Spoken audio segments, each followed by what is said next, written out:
When I was in seminary many moons ago, I worked all kinds of odd jobs to make ends meet. I vacuumed the library once a week from midnight to 3 a.m. I scrubbed toilets in the campus guest house. And off campus, I took inventory in clothing stores. Now, for those of you far younger than I, you may not believe me, but computers did not track inventory back then. So we had to count every pair of socks, every single tie in the men's department, every shirt of every style in every pile. And like cleaning the library, this kind of work takes place after the store has closed. So we would literally count the night away until our eyes crossed. So I quickly learned that taking inventory is no fun, but it's important. In business, it tells you what's selling and what's not, what you need more of and what needs to be removed because it's harming your bottom line. In life, an inventory done well puts your past into perspective and guides your future choices. And in faith, taking one's spiritual stock is a critical part of deepening your faith relationship with God.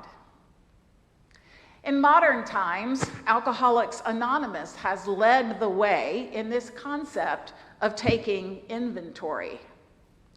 In the 12 steps, after first admitting that you are powerless over your addiction, and second, believing in a power greater than yourself, and third, deciding to turn your life over to that power, you come to the fourth step.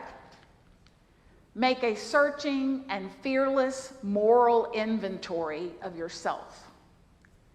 And it doesn't stop there. Number 5 is admit to God, to yourself, and to another human being the exact nature of your wrongs. And 6, be entirely ready to have God remove all these defects of character.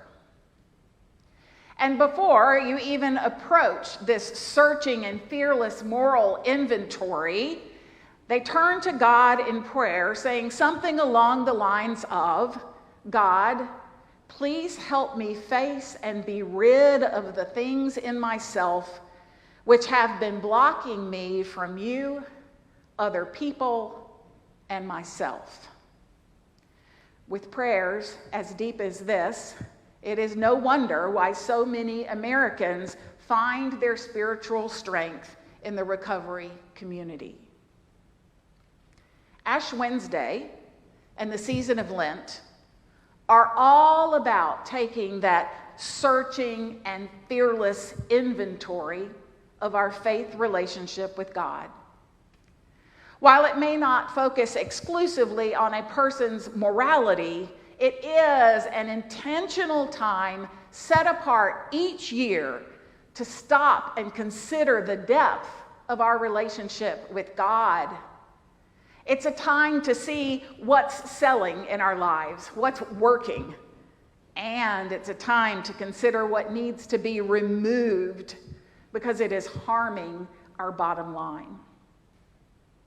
Our journey begins on Ash Wednesday, where we hear the bottom line very clearly. Remember that you are dust, and to dust you shall return. Our time on earth is finite. So we are called to a life to be lived with purpose and direction. This is our one opportunity to love God and God's people as we have been loved by God first.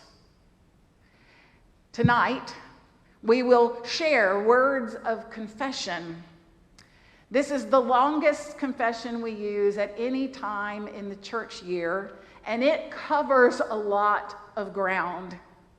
Everything from being deaf to God's call, to confessing our envy of others, from our blindness to human need, to our uncharitable thoughts.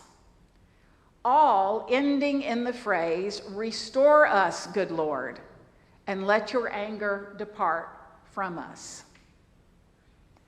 But confession is not the end point. For the season of Lent calls us to commit ourselves to this time of intensive spiritual growth. And so we take words like this confession, and literally I encourage you to take the bulletin home and underline the parts that speak to you the most, and commit yourself to having God remove those parts from you.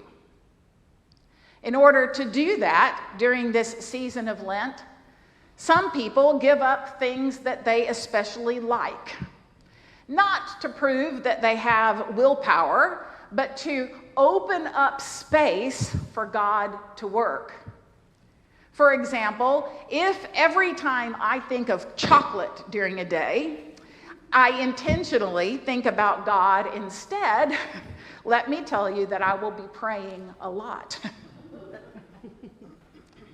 Other people take on some new ministry during Lent because they understand that when we give ourselves in service to others, that we grow to be more like Christ. While still others focus on being rid of that which holds us back in our faith relationship with God. So as you spend time in that confession tonight, consider deeply and personally what aspects of your faith and your life need to change so you can be more closely aligned with God's call and purpose. And consider what avenues of growth may lie before you in this holy season.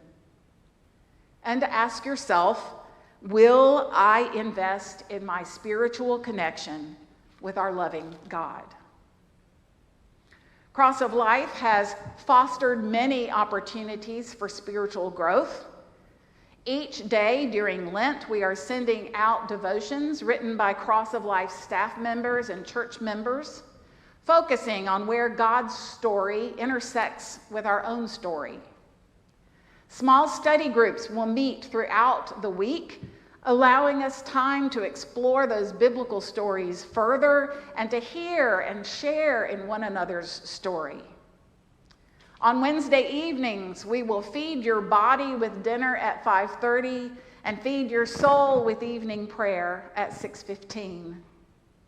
And we are so thankful to all those who have spent this day in prayer, 32 people who have been praying continuously here in the sanctuary for our community, for our church, and for our world. What an inspiration you are for us to be still and know God.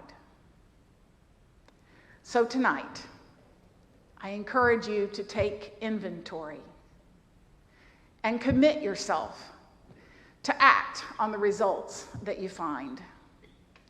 Open your heart and your mind for this searching and fearless spiritual inventory, and continually pray, God, please help me face and be rid of the things in myself that have been blocking me from you, other people, and myself. Amen.